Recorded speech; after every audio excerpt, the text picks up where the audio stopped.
The rulebook doesn't say you have to tackle this journey of life alone. These are the times I make those connections with others, so we can all take a look back while we all move forward. This is the Dependent Independent Podcast. MiniSode.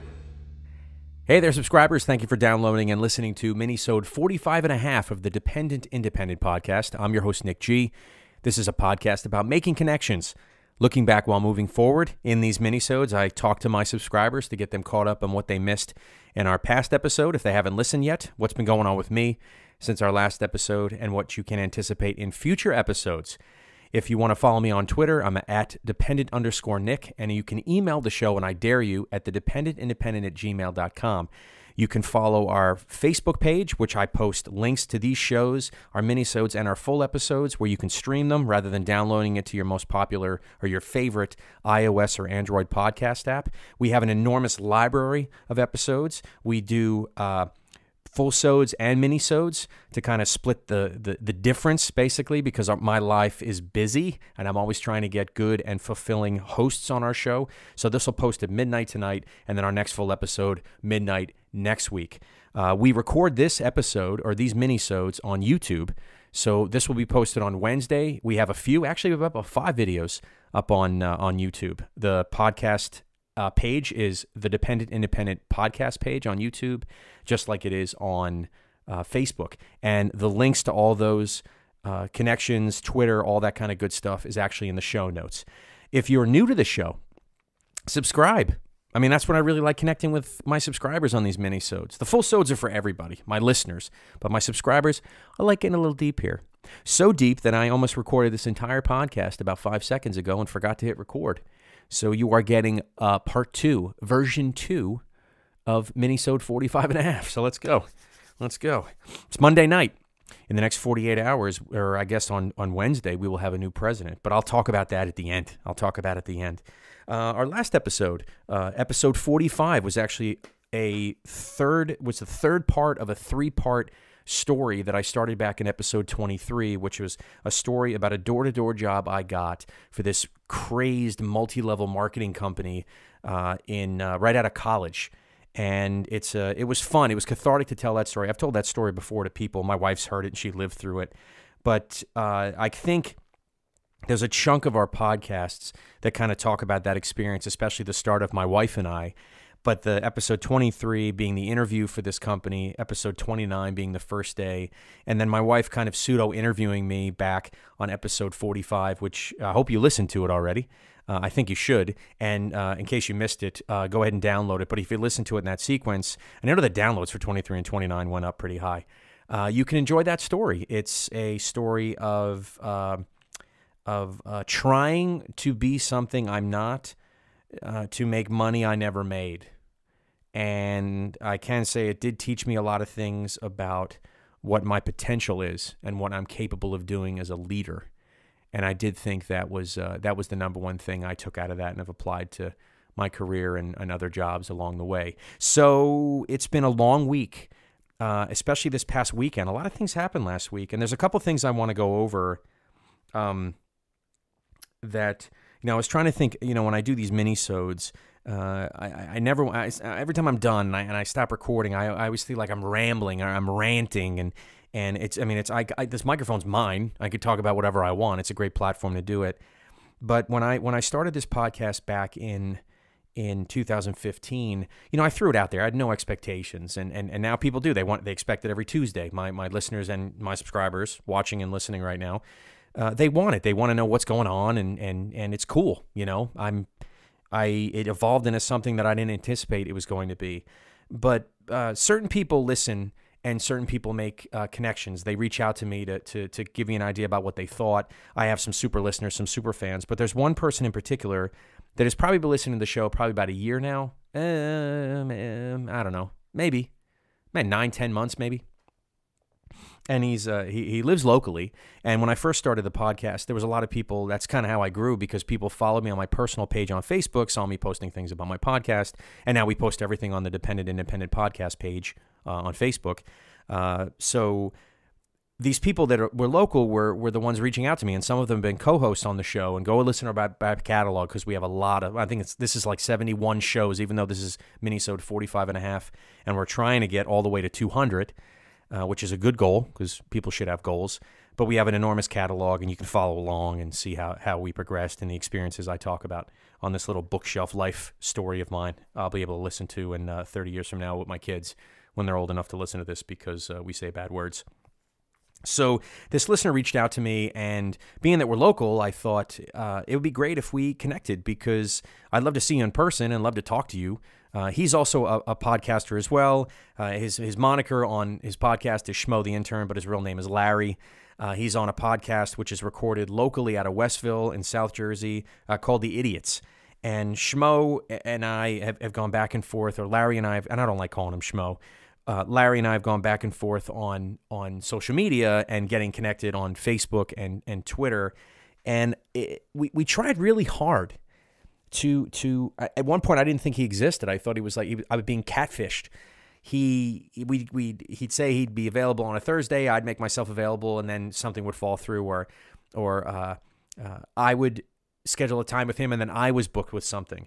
So he finally committed. I know his schedule opened up, and we scheduled to meet up at a local bar in town called Rocco's, which is a great place to hang out. Their beer selection's awesome.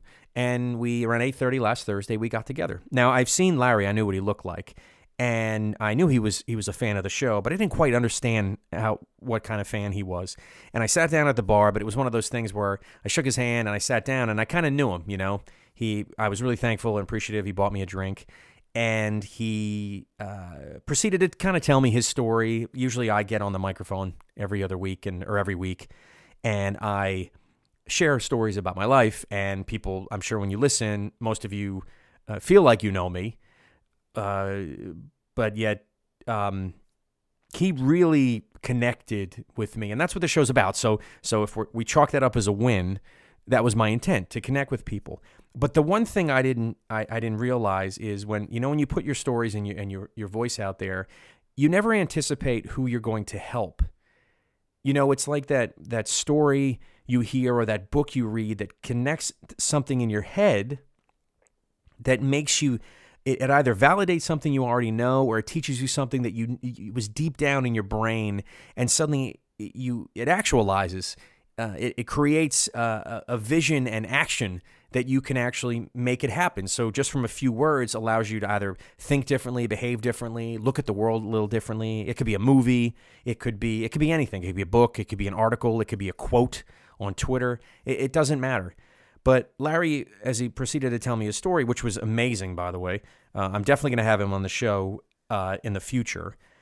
He told me that he was moved and at one point brought to tears by some of the stories that I tell, and he truly connected with some of the difficult times in my life, and he was very complimentary, said I was inspirational, and said things that to me I don't look at myself that way. Yet it's funny, I aspire to be that way, but I try to be humble enough to know that I'm not there yet.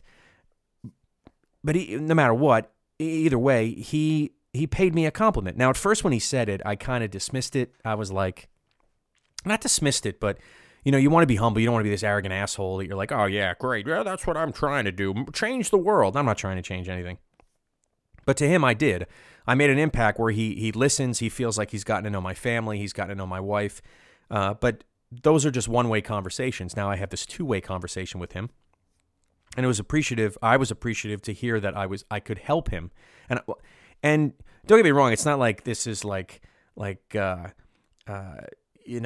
was ready to give pay for my kids' college tuition or do anything like that. He was just very complimenting and appreciative that I was able to help him, and I was appreciative that he was complimentary to me. But it's funny, I don't know why I struggle with that. Like I not until he left did I realize that that's exactly what he said, and in this day and age, there's so many people hammering people online and talking shit about everybody that sometimes when a compliment's thrown your way, you don't even recognize it, or you're too brainwashed to think that, oh, wait, was that a compliment? Wait, did you mean to say something positive, that we forget to accept them when they actually happen naturally? one of the themes when I do these mini-sodes, I try to kind of keep an overlying theme. And I was taking notes before, and I really wanted to talk, and just starting with that story, is about help. Sometimes you do things and you're yourself. You never anticipate to help anyone. People want to help. When people try to help people, they expect that people to be appreciative of the help. But when you just yourself or you do something, it's shocking and surprising, well, more surprising, that sometimes people are helped by just you being you. And I was flattered to get the compliment. I think it's a gift that I was able to do that. And I'm very thankful, Larry, and I'm sure you're listening, and I'm anxious to connect with you again. And I know we have to get on the phone. You had some questions about something, and getting you on my podcast. Because you're part of the community, man. That's just how it works. It's weird how we struggle with that when you don't intend to help someone, but yet you do, and they say thank you for helping, and you're like, what? Well, that's not what I mean. That maybe that's just me. If you think, if you have ever been surprised, those watching or listening, that you were surprised that you helped somebody in a way that you didn't anticipate, send me a direct message on Twitter. Follow me on Twitter at dependent_Nick, or you can email the show, and my email address is in the show notes. I dare you. And let me know. The most rewarding thing about this show is when I can connect with people. And these mini-sodes, again, I think I put these out there for my subscribers. Number one is I want to give content out every week, but it's really hard in this day and age to book by the way, I compliment any podcaster who's listening that you book a guest every week. But the way my DNA is, I can't connect with that many. It would be superficial to me if I tried that hard, because it's just not me. I have to spend some time with people, and it's interesting just meeting with Larry how long that relationship built for me to finally actually meet with him. So those are times when you surprise people when you help. Then there's times where you intentionally try to help people and it doesn't go your way. So this past weekend, my son and I, and I've mentioned I game on the show, that my son has become an avid gamer. I mean, I guess it's just something kids do, but it's great to be able to share that with him and talk about gaming with him. And he's cool. He can hang. It's great. I can actually play online with him, and it's not me trying to tell him what to do all the time when he was younger. Back in 2011 and 2012, I came across this program called Extra Life. It's this charity to help schools to raise money for, not schools, to raise money for hospitals, for children's hospitals in the Children's Hospital Network. And it was a way of raising money. You create a donor page online, you email friends and family, and they make donations and sponsor you. And what they're sponsoring you for is for you to play video games or a game of any kind for 24 hours. Now, because I'm so hardcore and ridiculously ambitious and obsessive to an extent, I said I was going to play 24 hours without taking any breaks at all, just to go to the bathroom, and my family would bring me food. So in 2011, it was cool, oh my God, Nick's going to do this, and I did it, and it was exhausting, trying to sleep the next day. But my family brought me dinner. It was the first time in this room, actually, in this house. We had moved here in 2011, so it was in the fall of 2011. They brought me breakfast, they brought me lunch, they brought me dinner, and they brought me breakfast. And it was great. And we were like, yay, celebrating. So I did that. I raised a lot of money that year. I asked a lot of people at work and a lot of friends and family, and I really worked my butt off to do that. I worked to an extent that I got the word out. In 2012, I decided to anniversary it, and that's the one that nearly killed me. There were no good games out anyway, which really sucks. And I decided to do it. And I almost said I'd probably never do that again. I'd never do that again. Fast forward, I remember that they do that every year. I know Nathan games. My friends and their sons also game, and they game too.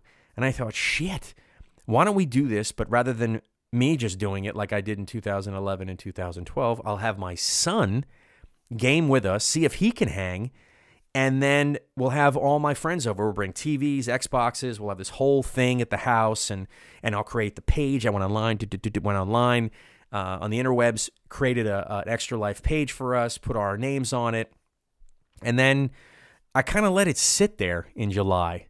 I think I was more excited about doing the game night than I was actually raising money. But I knew if I sent it out or posted it on Facebook or Twitter, people would donate. Well, I was dead wrong. I don't think I did, and I appreciate anyone who donated to the charity through Extra Life. I'm going to put the link to the My Extra Life donor page if you didn't donate and you want to. And that's one thing. I never pushed this on my podcast, which was so stupid. I should have done that. I'm sure a listener, and there's ones in the U.S. and abroad, that one of you would have made a donation. I just didn't try hard enough.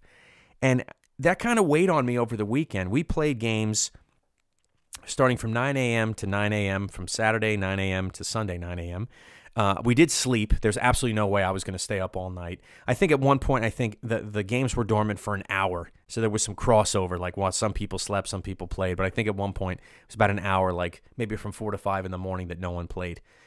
It was amazing and fun. My friend Larry came over. Larry, he works so hard, we rarely get to see him, but he was able to game. He said he gamed on Xbox longer than he's gamed that night the entire year. And the guys raised some money. I'm not quite sure how much money they raised, but I was really disappointed. You know, I set out to help others. This is one of those instances when I set out to help others, and I didn't work hard enough to do it. Yet it was an excuse to stay up and have fun. And I'm definitely not, I don't want to diminish the amount of fun we had and that we'll do it again. But there is part of me that has a level of guilt because I tried to help and I didn't as best I could. I mean, I can write a check and send it, but I won this t-shirt. The last year I did it in 2012 and 11. I got a medal because of the amount of money. I think over 2 years I raised like $1,400. I mean, that's huge. And I didn't even scratch the surface this year, which stinks. And I could have done better and I could have done more and I pushed it out there. But at this day and age too, you know, you look at Facebook, everyone's putting like some GoFundMe page, or they're doing something that it's just, you know, you're being inundated by people asking for money. And I think that's great. It's a great outlet. Even at work, like, you know, jeans days, someone's collecting for a charity on a Wednesday, you get to wear jeans. I mean, it's crazy. I just wish I would have done a better job. So there are times when you don't set out to help people and people are moved, and you have to be appreciative of that. And you have to be thankful and humbled by that. And you have to accept the fact that by putting yourself out there, you're going to impact people, both positive and negative. But the ideal is you want to be that person that impacts people positively. And then there's times where you set out to actually help others and you drop the ball, man. You drop the ball. Then there's the times when you disappoint. Well, I guess is that the same? Now this is different. Where you understand people. I guess my intent in the donation piece was I think they're happy to get anything, and it is charity, right? But then there's people that want help. And help can mean something different. It's not charity, it's they want it. So a year and a half ago, suddenly these campaigns start to basically what's going to happen and be determined in the next 48 hours, the next president of the U.S. And I've never looked at this show. I don't want this show to ever be controversial. That's not what this show's about. Like I don't want to sit here and platform on this candidate or that candidate. That's dumb. I mean, that's what Facebook's for, right? Everyone's like, screw Trump and screw Hillary and this and posting the most absurd articles that they find online, which I have no idea whether or not they're true or not. I have no idea if the polls are accurate because I haven't voted and I don't have any way of proving or disproving anything online that any of these polls or these networks are saying is true. So we have these two people that have spent virtually a year traveling all over the country, telling people what they want to hear. Now, because we live in a day and age where leaders are pushed to be everything to everyone, which is impossible, they're going to have to disappoint somebody. But yet they'll never admit that during the campaign. They go around and they tailor to this group and that group, and most likely they're always contradicting themselves. They're always, and it sucks. Political life sucks. That sucks. You got to do that to win the job. Ugh. And it's always which one does it less. Like who flip-flops, flip-floppers. I didn't know what that word was until I started paying attention to elections, where people say one thing and then in 1 week and then the next week they're saying the complete opposite. And now that you have social media, that's all they do is pull out old audio tapes or old videos of people saying, well, once he said this and once he said that, or once she said this and once she said that.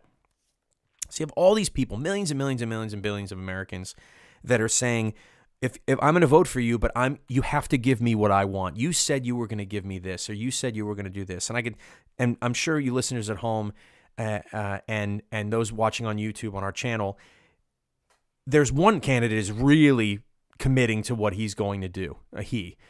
Trump is definitely doing that. And he has a lot of really passionate followers and voters. And if he wins or Hillary wins, both of them are going to have to deal with an enormous part of the population that expects results right away. And I absolutely hope that those people that are voting are patient with these leaders, because they're not going to change anything overnight. One has a little bit more experience and might have more influence in the White House than the other one. One has a lot more people behind him wanting change, and it really depends on who wins. And I'm anxious. I put something on Facebook, and I know people want to be angry, but as an American, I am anxious to see what happens. I mean, I am confident that America will push forward, and I know it sounds I think that's weird. I've never said that out loud. I've never really. It's my patriotism. I believe in this country, and I know that things will work out, and that's what makes it so great that we have the freedoms we have, and that's the way it works. That's great. Like holy shit. Do you believe that in 2 days we'll be able to look back and go, depending on who wins, but like, do you believe that shit? Do you believe that crap we heard? I can't believe that. I mean, there will never be a presidential race quite like this again, and I absolutely agree wholeheartedly that if Trump wins, it basically proves that anyone in the United States of America can be president. Anyone, a weird reality chauvinist guy can win an election and get more than half of the voters in the country to believe in him. I mean, that's amazing. That's like crazy. That is so crazy. But who knows, man, what happens. I mean, what people are going to do. I mean, I could be listening to this podcast in a totally different light come Wednesday. And get out and vote. Vote, for Christ's sake. I know tomorrow the polls open up at 6:30. This show will be posted tonight at midnight. I think after recording that Knucklehead episode that I had to basically delete, which I recorded it on the phone, but I didn't record it on my recorder. This will go up at midnight like most of our shows. The YouTube video will go up on Wednesday, even though I could probably get it up in 2 hours. It gives me about a day to get it up there. We have about maybe 5 or 6 minisodes posted on our Dependent Independent podcast page on YouTube. Follow it, subscribe, and you can turn on a notification. So every time we put a new video on, you get an email, or I think it's an email that tells you exactly that it's on there. So when you think about help, you know, me holding a door for you or me carrying something for you, that's helping. My friend Dewey was a great help today. I needed it. Mondays suck. This was an absolutely weird Monday. It was surreal. I didn't know quite what I wanted to accomplish this week, but there's so much going for me now, but yet I was having a very difficult time seeing it. I'm sure you've had days like that where then when you bitch and moan to a friend, they're like, dude, you have it so everything's going good for you. Dewey had to be my eye-opener today, but I'm really appreciative of my pal Dewey, who's been a co-host, a founding father of the podcast. Go back and listen to our past episodes. He really, after 45 minutes of me going, he was able to kind of talk me off the ledge and convince me that I need to keep my head clear.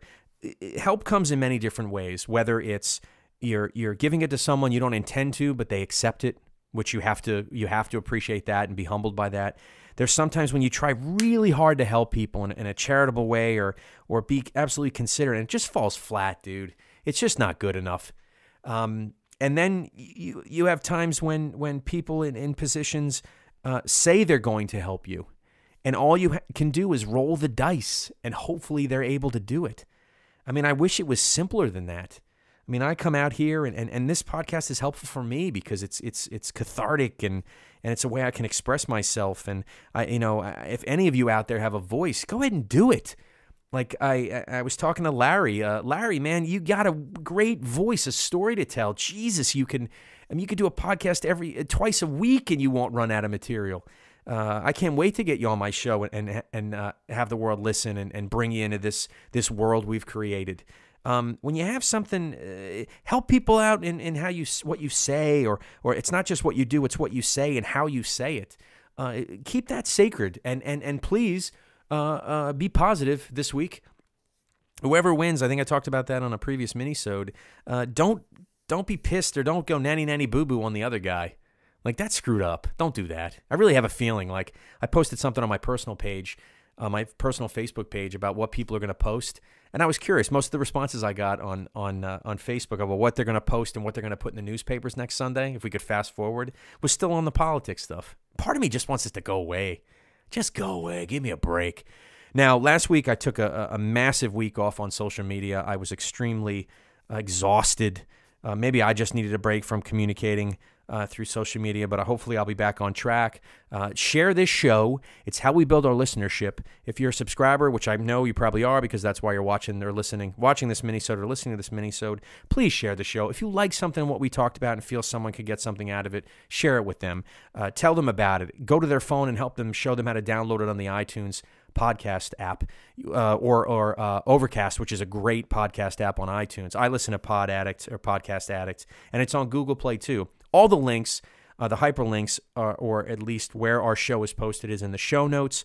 Any iOS or podcast app on Android, you can listen to our show. That's really cool. You can Google it. You can go to our Facebook page, follow it. It's the Dependent Independent Podcast page. I post links to these shows so you can stream them, even the YouTube, because some people, I notice that our audience is really big and all over the world, and not everybody listens to podcasts the way you do, basically. And that's the kind of idea you have to have. So some people listen on Stitcher. Some people just stream it right off the Facebook page on their phone. How I want to make sure that you get this content. And in the future, this week, I'm recording a podcast with my friend Krista. Krista, I've known for a really long time through my brother and sister-in-law. She's actually a neighbor of theirs, but she was once a corporate exec, and now she's an entrepreneur, and she helps people. She gives of herself, but she's extremely positive. I talked about her on the show. I think I might have done I talked about it on our Facebook page, where she used to do these video, which led to why I'm recording this podcast now. She used to do these video posts on Facebook about inspiring you on the day, and that just got me thinking about what I wanted to do with this show, and I ended up doing it. So now we post these minisodes. This is minisode 45 and a half of the TDI podcast. It's a podcast of a 200 episode podcast. So help me build the momentum so we can get to 200. I'm anticipating what I want to do in episode 50, which is going to be sometime in January. Please stay connected. Please communicate and share whatever you feel like sharing on our Facebook page. Follow me on Twitter. Direct message me. I had some questions for you on this show. And if that's everything, thank you for listening to this show. And this is, I think, the second time. Yeah, the second time I did this show. I might do that from now on, record a whole show, pretend I didn't record it, and get all the kinks out. This is Nick G, your host. Thank you, subscribers, for listening and watching on YouTube. Share the show, and I'm out.